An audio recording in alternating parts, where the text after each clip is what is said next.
Hello, my name is Darcy Hardy, and I'm an Associate Vice President at Blackboard. I'm so pleased to host this panel of university presidents today.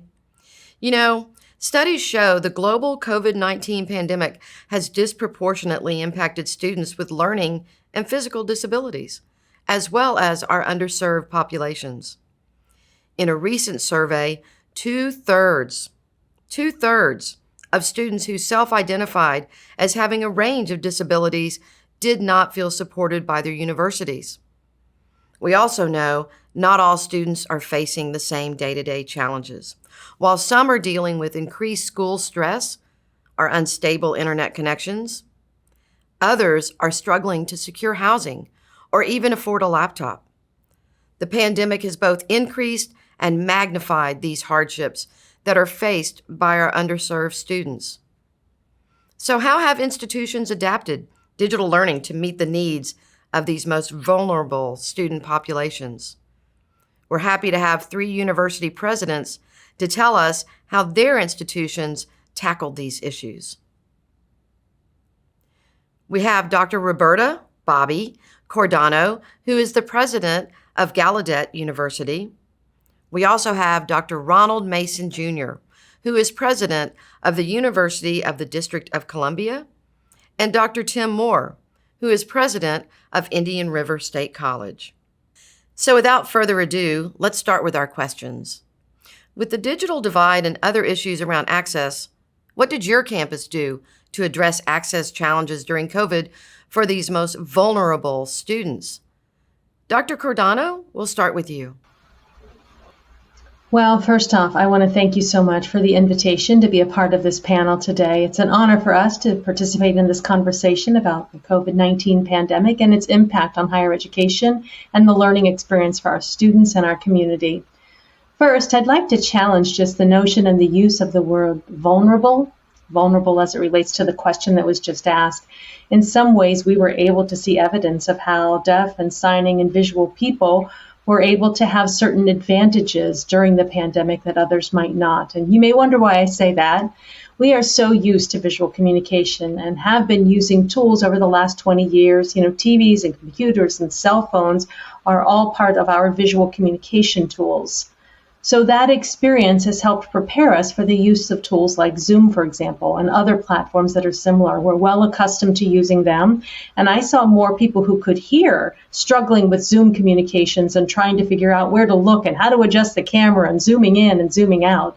We already had systems in places. And one simple example I can give you is that we use this tool to check to make sure we're in the frame as we should be. You should be able to see your elbow all the way up to a person's fist to make sure that we are appropriately framed within the camera.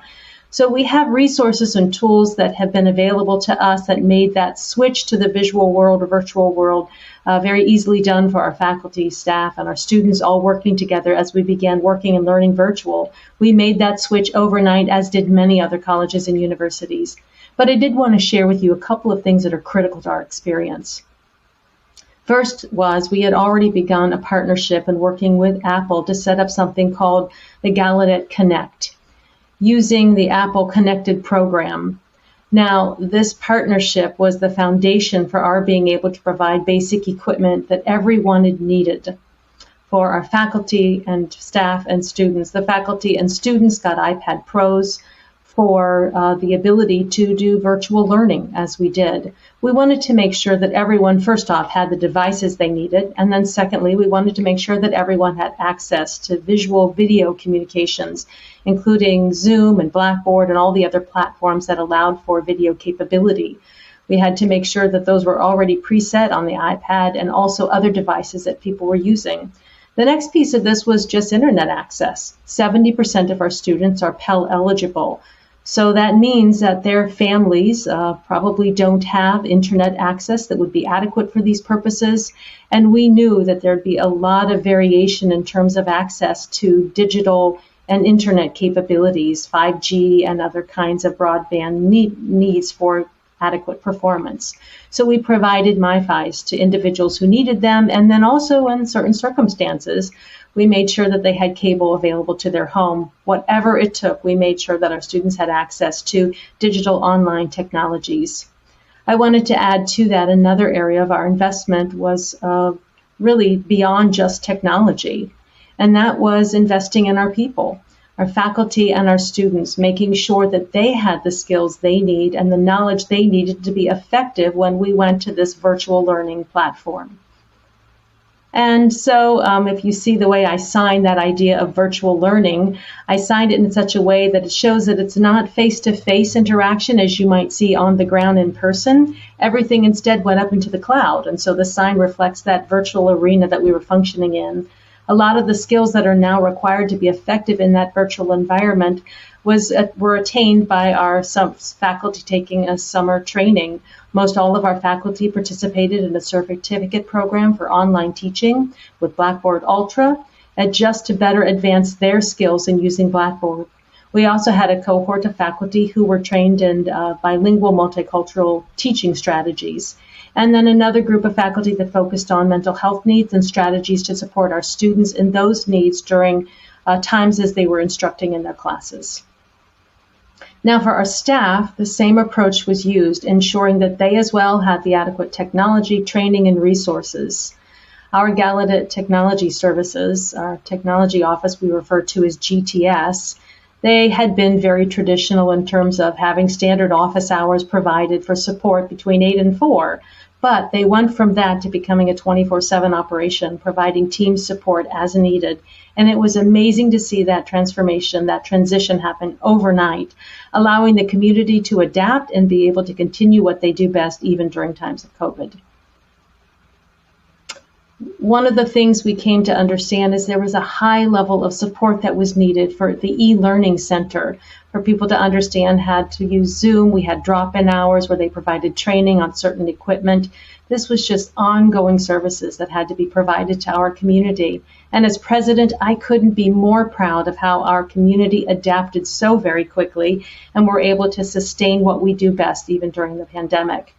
And I guess the warning I have for everyone is this isn't over. We still have a lot of learning that we have to do as a university to better understand how we can adapt to this high flex teaching and learning environment as we move forward. Our world has definitely changed. Thank you, Dr. Cordano. How about you, Dr. Moore? Darcy, thank you for your question. It's a great question. As you know, our disadvantaged populations suffered disproportionately during the pandemic. The way we stepped up to the game was we accelerated our online learning processes and provided both laptops and mobile hotspots for those members of our student community that didn't have the resources at home or nearby where they could actually gain sufficient signal and access to our offerings. Furthermore, we continue to refine and look at the performance of our students in the conduct of their academic progression to make sure that we were hitting the delivery and content and touch and taste, if you will, of what we were trying to do in our classes to ensure that our messages were getting across, the students were gaining actual meaningful content and progressing sufficiently. So we were really well prepared. We'd done a strong investment going back almost a decade ago to the online conversion process, and so we were able to accelerate that. What we try to do is refine it, improve it, and then make sure we take care of those in most need. So again, providing the equipment, the tools, resources, and if necessary, the quiet space here on campus where they could socially distant and at the same time have high connectivity and access to peer-to-peer tutoring or peer-to-faculty tutoring and have that capability for them. So, yeah. And now, Dr. Mason, what did you do at the University of the District of Columbia? Well, we were fortunate in a lot of ways because over the last 3 years, we had been upgrading all of our technology.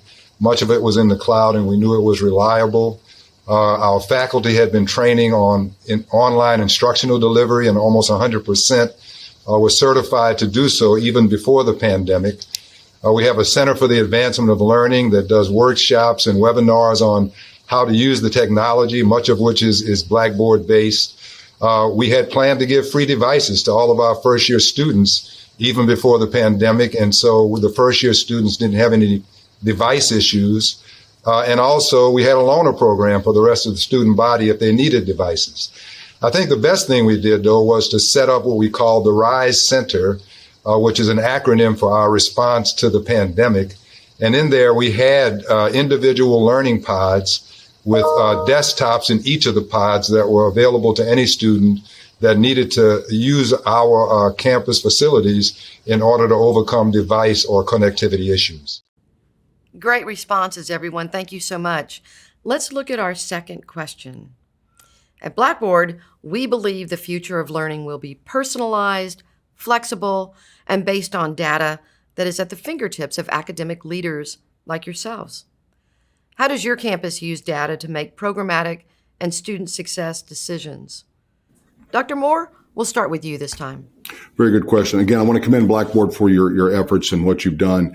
You're exactly right in your vision of where education is going in the future. It's going to be a very high touch, very high customized, very personal approach to one's educational journey, where you'll be able to buy education content from anywhere on the planet and route it through your handheld device. So that's number one. Because of that approach, it's going to provide us, and because of Blackboard, we have a lot of analytical backboard to our offerings. We can track real-time performance of our students in the classroom. And we use that to make sure we are identifying those that are having challenges early and provide intervention techniques to help them improve their academic performance. Secondarily, we're also trying to help map out career pathways, because where we sit in the community college sector, Darcy, is simply this. It's wonderful to have a degree at the end of the journey. It's more important to have a job at the end of the journey. So we want to make sure that we're building skill sets and workforce targeted for the employers in our community. So we're trying to combine workforce requirements in the community with academic content being loaded and pathways for our students to achieve their goals. Ultimately, where we are is we're going to have to be a data-driven analytics process in higher education.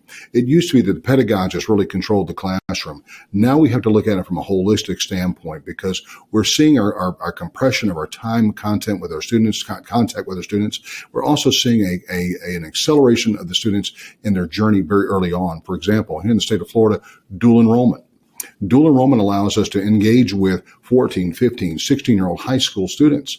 Therefore, we have to have the data to drive the decisions and support to those students who are different than, say, your mid-20, mid-30-year-old students who are coming back with change of career quests, if you will. So at the end of the day, we're using data routinely to look at our admissions process, who's coming, why are they coming, what are they buying, and then from an administrative standpoint, how do we drive our investments going forward around making that student engagement more personal, more customizable, and more importantly, more meaningful for them, as well as we invest in other areas in terms of faculty and other infrastructure to complete that educational mission set. Because as you know, things are progressing very quickly in our country. The need for high-tech, high-trained workforce is unparalleled in our recent history, and we have to be on top of all that. At the same time, state budgets, federal budgets are depressing in these areas, and we have to figure out ways to really drive the educational content as far forward as possible, as quickly as possible, at a price point that is meaningful to our student population. Thank you, Dr. Moore. Dr. Mason? Well, over the past 6 years, we've been building from scratch an Office of Student Development and Success. And so we've consciously been learning how to collect data and analyze data in order to understand our diverse student body. And so even before the student comes in, we have a 360-degree assessment, which not only looks at scholastic performance, but also everything else that is in the life of the student that can impact their ability to succeed academically. And then we build an individual learning pathway for that student. We require regular touches with the advisors and counselors. We track performance. And then if we see, warning signs, we intervene before the student gets too far off track. And then, because of these efforts over the last 6 years, our graduation rate and retention rate has steadily been going up and up and up every year. And Dr. Cordano? Well, I have to say that data is, in every higher education context now, it's become the key to our success with student retention, with student progress in their learning, and just their overall educational experience at Gallaudet as well as other higher education institutions. So one of the things when it comes to our going virtual, as we all did, is now we have to rely more on platforms like Blackboard, even more than we did prior to that, to really know how our students are doing. We relied very heavily on Blackboard access in order to know if our students were able to connect When was the last time students connected to Blackboard? That's a key signal of whether or not they're struggling or if they're progressing along as they should. So it had been, if they had been more than 1 week since they had connected, then the advisors or the student success coaches would immediately reach out to follow up with those students to find out how they were doing personally and check in with them. So this has become an important way for us to do our well-being checks, our technical checks, and just to get a sense of their academic progress. We found so many surprises as a result of these follow-up connections, and that was key to our being able to make sure we connected with them at least once a week. Anytime there was any kind of warning or alert, we were able to follow up, and that was very helpful for finding out how our students were doing. We also used student attendance and gradebook performance as another tool for tracking. That allowed our student success coaches to track along with the students to see how they were progressing. And that data was critical for our ensuring that our students weren't falling too far behind. There's a warning sign that we see if students are completing their assignments or they're not attending. That could be a sign for retention challenges. So our student success coaches were regularly using that data to track how our students overall were doing and how they were progressing. I can also add to that, we were able to note that our academic affairs leaders and faculty leaders as well were increasingly using the assessment data. They use this assessment data to design, organize, and to also streamline our services that we provided, both inside and outside of the classroom. So more and more in this virtual context, Blackboard became even more important for our ability to track data because we weren't seeing students in person as we otherwise would. So instead, we relied on data signals to identify potential problems that might be emerging and to address those problems early on. Thank you all so much for your interesting responses to the questions. We have one more. We'll start with you, Dr. Moore. What is one thing you learned from COVID-19 and your students that will help your institution face similar challenges in the future? I would have to say, Darcy, it's agility. And I'd like to add another word, if I may. Alex, may I buy a vowel? I think the other part of that is resiliency. And under that undergirds all of that is leadership. You have to be able to build a team around you that has the ability to be agile and resilient, the ability to make decisions on the fly. The plans we make, we used to say when I was in the Army, the best laid battle plans survive until the first shot goes down range. We have to be able to be agile and flexible and resilient in what we're trying to do. I tell my team here, it's all about mission, student, and community. If we focus on those 3 points of true north, we'd never go wrong. COVID threw us a huge curveball.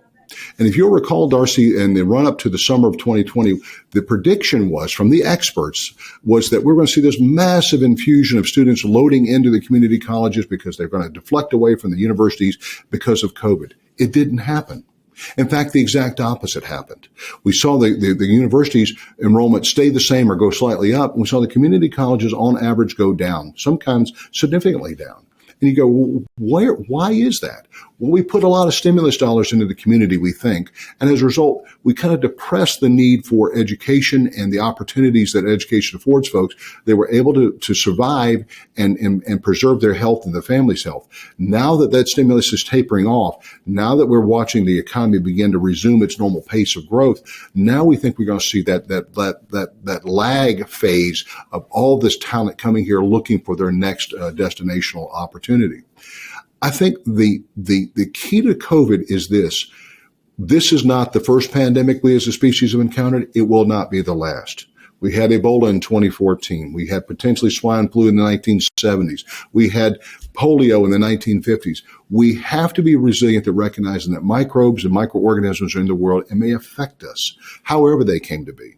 And as a result, the ability to adapt, survive, be resilient, and deliver high quality in a moment's notice is what we're going to have to be known for. And so I think all that comes back to agility. You've got to have agile mind, agile resources, agile staffing, agile students to be able to adapt on the fly to deal with what comes at you, whatever it may be, hurricanes to pandemics to economic disruption, whatever it is, you've got to be agile. Thank you so much, Dr. Moore. I couldn't agree more. Dr. Cardano, how would you answer this question about one thing you learned? Well, I would say probably it's always hard to come up with one response for any president. So I'd like to use the example of our deafblind students in response here. The students we have at Gallaudet who are deaf and blind, in a major pandemic such as the one that we've been through, or any disruptive event, whatever it might be, the impact typically falls hardest on those individuals whom we see as being in the margins. And that's the case because while they are connected to the larger populations, often that connection is very fragile. So when a disruption like COVID-19 hits, and for our deafblind students, the biggest loss for them was the loss of personal connection. Just proximity to their interpreters was no longer available. And with COVID, imagine, how can you have an interpreter next to you providing pro-tactile services on your back or tactile interpreting services in your hand? All of the CDC guidelines did not permit that. So they didn't help, of course, with the effects that this had on little children and our ability to relate to young children, to sit down at their level, talking to them in close proximity. How can we do that and yet maintain that 6 feet social distance? So it was even far greater for people who rely on lip reading, who are deaf.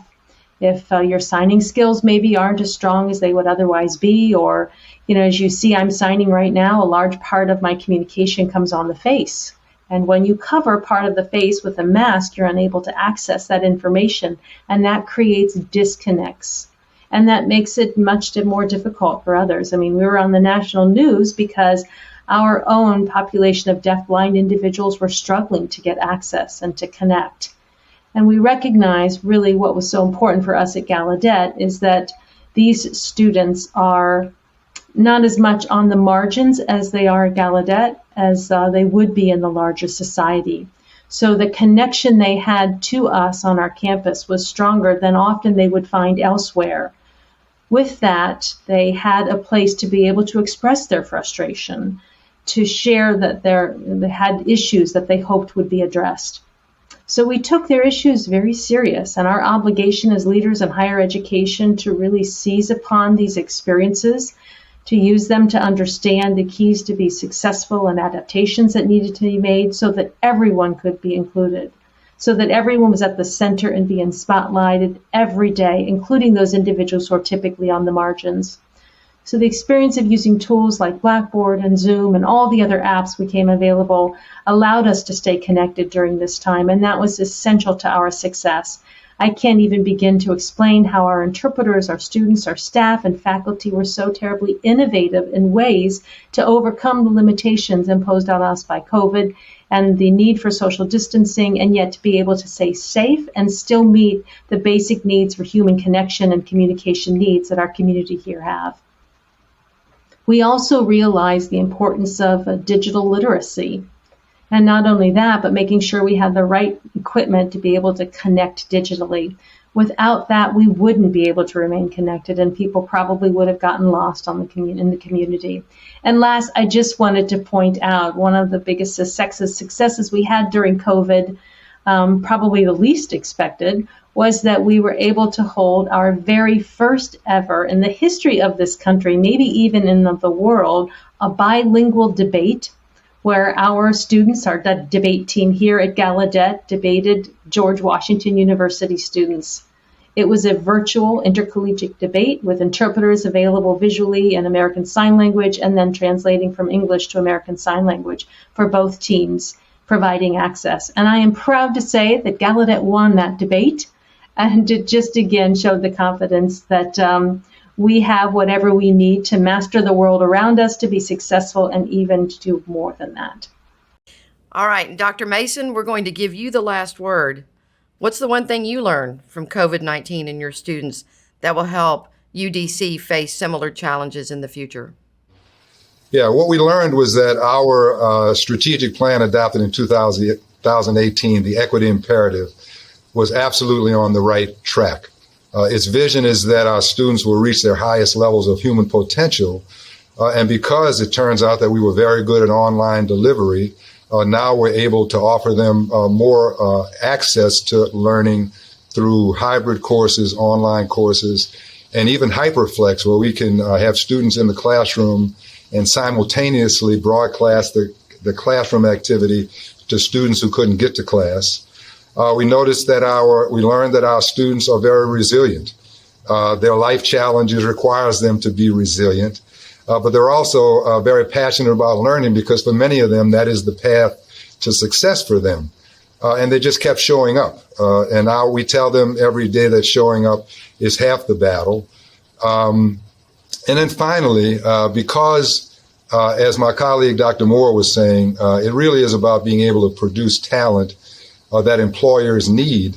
They needed it before the pandemic. Now for recovery, they're going to need it even more. And so we had already started constructing these seamless pathways from high school all the way up through to a bachelor's degree with workforce certification, associate's degrees, and bachelor's degrees, and even dual enrollment at the high school level, because, we're the only public university in the district, so we have to cover the waterfront. And so we've been developing these seamless, multi-credentialed, workforce-focused pathways with multiple off and on ramps. And so a student can start out in workforce and in their own way and in their own time, reach one level, get off and go to work and get back on as if they never left. And when you put all of that together, we think that we're going to offer opportunities for students that not only enable them to be successful, but also is going to contribute to the post-pandemic recovery in the area that we serve. Wonderful, wonderful answers and wonderful conversation. As someone who's been in higher education most of my career, it's really heartening to hear how well you all have done during the pandemic and what you learned and how you're helping these students be successful in a digital age during a pandemic and beyond. So I'd like to thank you, Dr. Cordano, Dr. Mason, Dr. Moore, for joining us today, and we wish you all the best in the future. Thank you.